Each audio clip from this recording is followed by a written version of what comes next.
Your nervous system's reading the news even when you're not. This is day 11 of 100 Day Breath School. You can probably see across the world right now that everyone's arguing over something different. People are arguing about politics and gender and wars and countries and history and future and AI and all the stuff. Probably since COVID maybe, it's got way more emotional than it ever was before. The world's always been divided to some degree.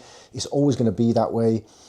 It's nice to think of a utopia where everyone is just fully in love and everything's great. But the last few years, we've seen people arguing in ways that is just over the top. People are way too emotional over things that don't really affect them. And then just calling people names consistently rather than speaking about the point. Rather than talking about the point, they will instead call that person names and not really address what's going on. And the reason I say this is because your nervous system is always thinking about this consistent attack that the news has on you. Every time you watch the news and it's the fear mongering, it's immigrants this or billionaires that, and it's taxes and fuel and wars and energy crisis and climate change and all these different things. It's this consistent pressure on the nervous system which is keeping everyone in a chronic sympathetic state. They're speaking from older parts of the brain that are taken over from our logic centers so that we cannot speak to each other. Breathwork can bring us out of that state. So stick some breathwork in if you're finding the news is firing you up. If you're finding people's opinions are getting straight to the point that are making you cringe and argue and fight with each other,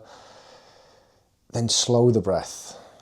Breathe through the nose. Calm yourself down a little with these practices and do it daily until the nervous system gets back in place, and allow yourself to connect with someone on a human level to understand how they got to where they got to with whatever their opinion is, like we've done for all of human history. Stick around for day 12 of 100 Day Breath School to see what's next.